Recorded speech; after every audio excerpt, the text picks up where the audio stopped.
Adira Dinamika Multifinance atau mungkin familiar lebih sering didengar Adira Finance mengalami kenaikan labanya mencapai hampir 30-an%.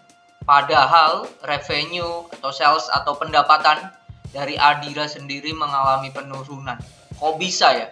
Kok bisa, dan bagaimana prospek untuk kedepannya terutama di laba 2023? Ada beberapa corporate action yang menarik menurut saya dan bisa memacu Adira Finance ini mencapai laba yang luar biasa di tahun 2023. Apakah itu?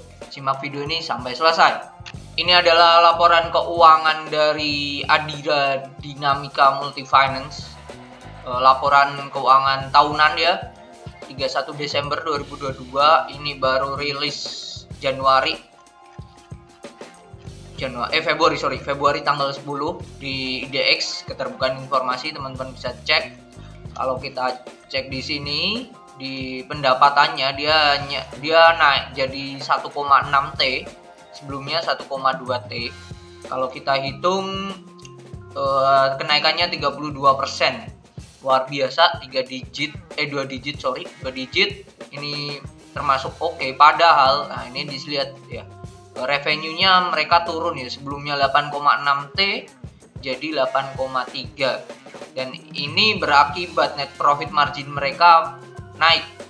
Net profit margin mereka atau NPM itu berada di angka 21%. Luar biasa. Nah, Adira sendiri ini adalah pembiayaan ya, pembiayaan kredit, sewa juga. Terkenalnya kalau dari namanya sendiri adalah terkenalnya untuk sektor otomotif, yaitu motor dan mobil ya.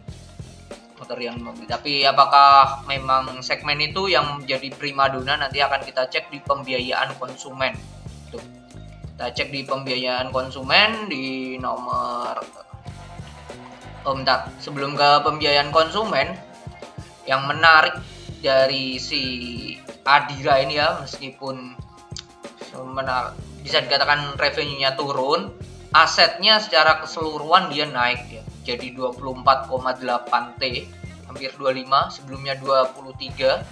Kalau kita calculate ya, berdasarkan persentase, itu kenaikannya capai berapa? Dibagi 23,709. Kenaikannya capai 5%, kenaikan aset 5%, which is good. Nah, yang membuat naik adalah aset di sini.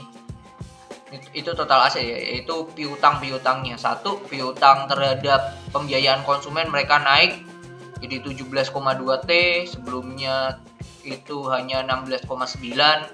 Lalu pembiayaan murabahah ini juga jadi 4 triliun, sebelumnya 3 triliun. Lalu nah ini yang sangat signifikan ya, yaitu pembiayaan piutang sewa, yaitu capai 900 miliar. Memang dari segi nominal dibandingkan yang lainnya ini yang paling kecil, tetapi dari progresnya dari sebelumnya, bahkan dari tahun lalu, dalam 1 tahun naikannya luar biasa. Sebelumnya hanya 280 miliar atau naik sebesar 306% ya untuk piutang sewa pembiayaan. Kok bisa? Nah, ini kita akan bahas di sini.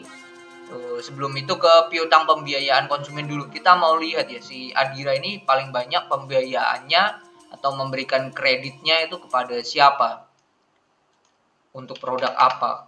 Kalau di sini terlihat di piutang pembiayaan konsumen ini. Nah, segmennya ini Adira dibedakan menjadi 4: mobil, sepeda motor, barang durable, dan lainnya. Barang durable nih terkait elektronik dan gadget. Dan ini besarnya bunga. Nah, ini adalah besarnya bunga yang teman-teman jikalau teman-teman mengambil kredit di Adira, misal contoh kredit mobil di Adira. Nah, teman-teman membayar bunganya sendiri itu 18%. Sepeda motor 35%. Bahkan barang durable ini 61%. Tepatnya 61,77%. Dan lainnya ini 34,09. Dari segi mobil memang tidak besar, under 20%, tetapi yang perlu dicermatin adalah nominal mobil ini kan gede ya, nggak ada mobil yang 1 juta 2 juta. Sedangkan barang durable elektronik ini ada yang barang 1 juta 2 juta. That's why mereka memberikan bunga yang besar di sini. Itu hal yang oke menurut saya. Nah, ini nanti akan ada hubungannya dengan prospek kedepannya, perihal barang durable. Apakah itu? Nanti perlahan-lahan ya. Oke, dari pembiayaan konsumen ini, dari total 44 triliun, nah ini kerennya Adira ya, dimana yang tidak yang mengalami, yang bisa dikatakan ini on time ya, on time pembayaran ini 35 triliun kita miliar, 35 triliun. Jadi kan bisa dikatakan 35 dibagi 44 kali 100, 79,5% atau 80% lah. 80% semuanya itu on time pembayarannya, tidak ada kredit macetnya. Nah, yang ini tunggakan. Ini telat 1 sampai 3 bulan. Itu nominalnya sebesar ini. Menurut saya dan tim, dengan nominal 7 triliun ini masih oke lah telatnya. Jadi kita hitung aja yang di atas 3 bulan ya. Di atas 3 bulan kalau kita hitung, 35 ditambah 7 ya tadi, 42 ya. 42 dibagi 44 kali 100. 95% dari pembiayaan kreditnya terhadap konsumen itu bisa dikatakan ya masih oke lah ya. Jadi macetnya hanya 5% aja. Ini sangatlah minor, ini sangatlah hal yang positif ya untuk Adira. Dan meskipun saya belum ngecek, teman-teman bisa compare dengan emiten yang pengkreditan yang lain atau leasing yang lain. Mungkin Adira ini yang salah satu yang terbaik ya. Oke, itu dari pembiayaan konsumen ya, pembiayaan konsumen. Ini kredit macetnya kecil banget, bagus nih. Oke, nah yang perlu teman-teman perhatikan juga adalah piutang ini, jikalau mereka ini sudah bisa membayar tepat waktu, piutang ini akan menjadi sales atau revenue. Itu sih. Ini jadi yang belum masuk ke Adira itu masuknya ke dalam ya pencatatan dalam aset. Itu. Nah, ini kita cek lagi, ini pembiayaan murabahah ini mengalami kenaikan 1 triliun, 1/3 berarti 30% kenaikannya, which is good.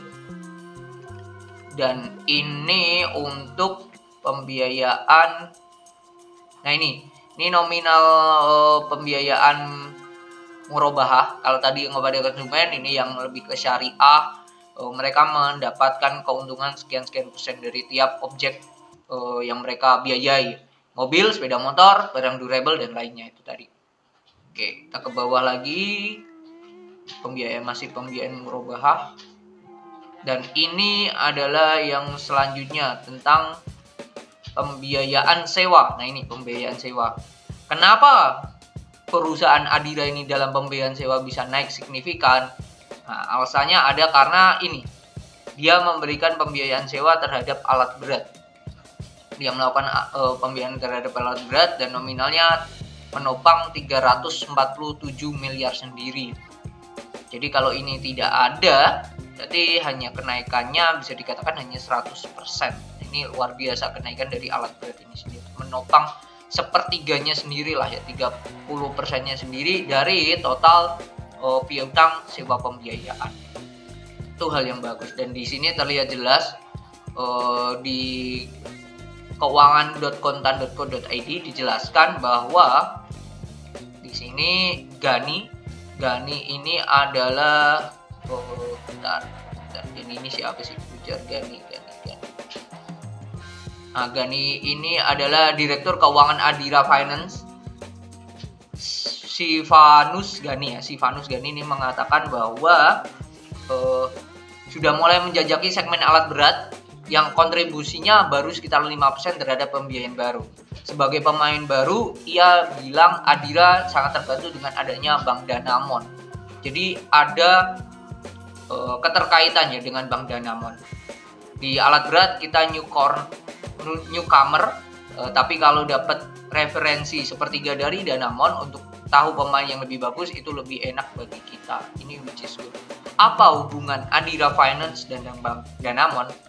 Kalau kita cek berdasarkan profilnya sendiri, Ini profil Adira Finance ya.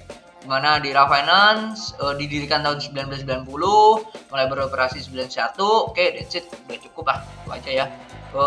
Lalu ini kepemilikan yang ada pada PT Adira, yaitu masyarakat 7,93%, sisanya atau 92,07% itu dikuasai oleh Bank Danamon. Jadi bisa dikatakan Adira Finance ini adalah anak perusahaan dari Bank Danamon.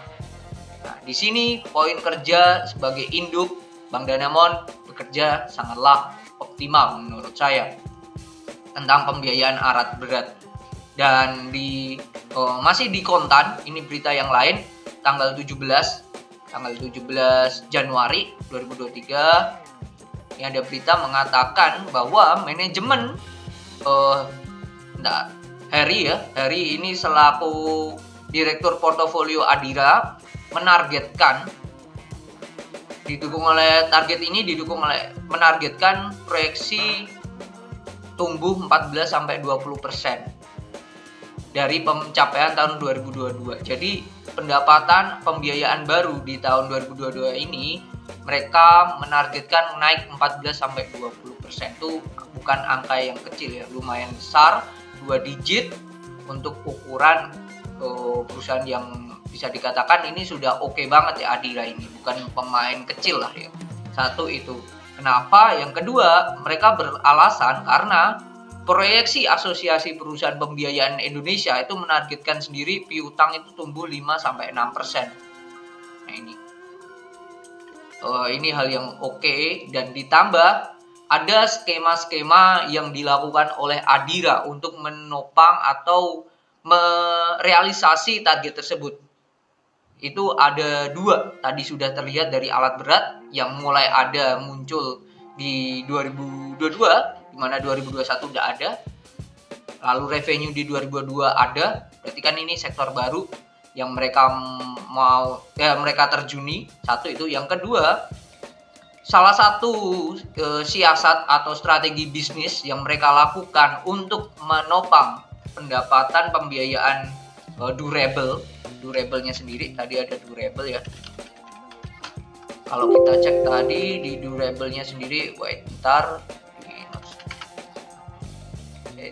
salah.